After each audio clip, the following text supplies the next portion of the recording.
Camera settings are even more critical for shooting video than stills due to post-production editing. I asked Vince to give us a little insight into what settings he uses and why.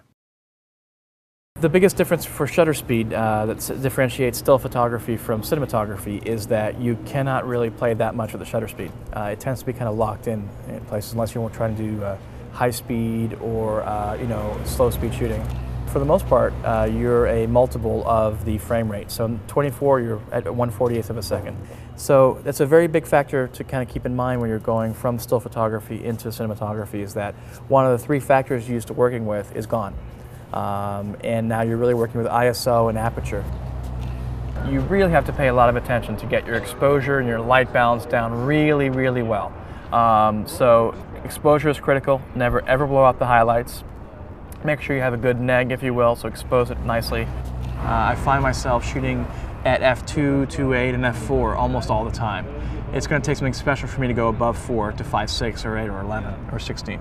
But for the most part, being able to blow out the background, isolate your subject, really gives you that more quote-unquote filmic look, and I think these cameras are absolutely perfect for that.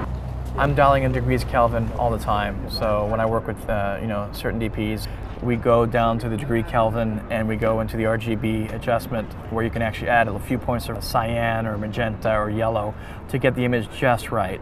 You're going to be able to make some adjustments and give it a look, but if you make a big mistake in terms of color temperature and you want that skin tone to look right, you're going to have a lot of trouble. I think if you get the picture styles down, the white balance, exposure, aperture, and the right shutter speed, don't go above 1/25th in shutter speed, you'll get a very staccato look. Keep an eye on your exposure at all times. Don't always trust your eye.